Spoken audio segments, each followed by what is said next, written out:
Finn Keegan, you came to Westport the long way around. That's true. How did that come about? I started off in Dublin, but as you say, did come the long way around. Not too unusual a story for many families in these parts, I suppose. But when I was in my mid-20s, myself and my wife Fiona moved to the States. We went first to San Francisco, and then to New York, and then to Las Vegas, of all places. And when the 14 years were up, we looked around us, we had young children, and we thought to ourselves, Las Vegas, of all places, is probably not a great place to raise our children. Virtually anywhere else in America we would have been fine with. We were very fond of the States. But Las Vegas really is not a great place for young folk to grow up. So how did you end up in Las Vegas? Las Vegas, my wife's mother and father, my mother-in-law and father-in-law, who were from the West, from Connacht, had moved to Las Vegas. They're in the real estate business. So, and of course Las Vegas at the time was multiplying, growing at an enormous rate. So they were doing well, and there was an opportunity there for Fiona to join them in their business, and which she did, and worked very hard to do well. So that's why we moved. We had been living in New York, and as I say, with young children. At that point we had one child, but it was tough going. It's a tough city, New York. It's great when you're young and you're fancy free, but when you have more responsibilities and costs, it's a different ballgame. And what did you work at when you went to the States? I did various things. Worked in universities. I lectured in English in university. I worked in IT in universities as well. Worked in law firms, and then, as is the way in radio, came from all those diverse backgrounds to work as a radio producer, which I suppose was my favourite job. And where did you do that in? In southern, well, the radio station was called KNPR, which is Nevada Public Radio. It's the NPR affiliate for southern Nevada and southern Utah, and also broadcast in parts of California and Arizona. So a very large footprint and a lot of people listening. And NPR would be the equivalent of RTE or the BBC. It's the it's the serious broadcaster, the one that you turn on for quality radio and for quality music. They play very good music. And what were you doing in it yourself? I was a producer in the main, on the news side. So I'd be researching stories and booking guests, bringing them in. Occasionally I'd be on air, did interviews on some segments, and used to present sometimes on the classical side. We had a classical station as well, so I presented on that. And a big feature in serious public radio in the States is pledge drives, something called pledge drives. Unlike Ireland and the UK, where we can depend upon the TV license fee to provide the core support for public broadcasting.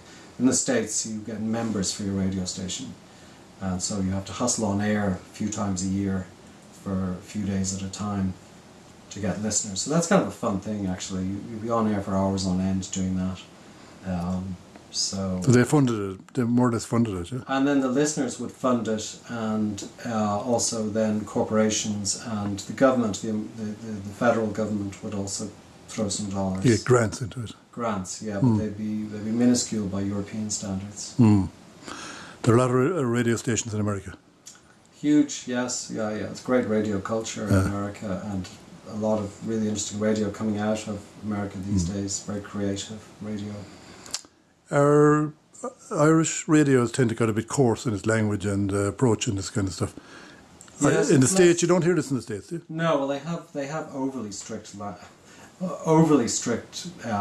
conventions really in radio broadcasting. We would be in massive trouble in our radio station if somebody had cursed, violent, being extraordinarily vulgar on air. then we could lose our license or be fined to such an extent that it would amount to putting us out of business. So they are very worried about that, but it's to an absurd extent, because it's to some extent real life does involve vulgarity, so you can't keep it quite off radio without losing some of the quality of life. For instance, I was just listening to a program today about the Beatles and their early days on the BBC, when they recorded a lot of sessions with the BBC in the early 60s. And in those days, music programs used to be scripted 2 weeks in advance, and then you'd have the script sent to an editor who would blue pencil the script and remove anything that might be untoward in any way or unconventional even. So you can, and you hear this if you listen to old radio from RTE or from the BBC, it can be stultifyingly stiff. But do you think the radio is looser now, luckily? But do you think to the level that it's happening in Ireland at the moment?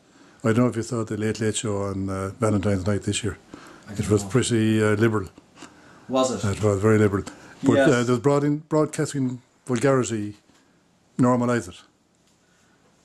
Well, not in my experience, but I suppose if you see, we live in a world where you can pick from so many sources. You, obviously, Ollie, you've got 2,000 videos up on YouTube, so there's 2,000 channels just on there's 2,000 things you can choose from just on Oliver White's channel on YouTube.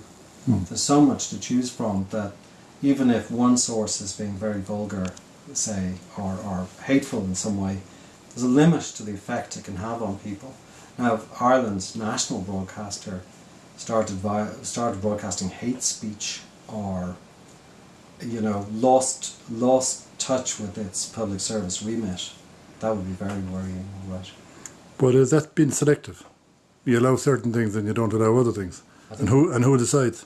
Well, I suppose the public does place some trust in broadcasters to make choices, and I suppose with great broadcasters, and we have had some great broadcasters in Ireland, you trust their judgment, and a great broadcaster will listen to the public if they're going off track. Something that can happen in RTE, I sometimes feel, is that they sort of hunker down in Montrose and lose touch because they have an old guard there that's sort of entrenched for many years, that they might lose touch with the people a little bit. Now, the great thing about News Talk and other stations coming along is that there's more to and fro. It's great to see someone like Pat Kenny move from RTE to News Talk. It's good for broadcasting.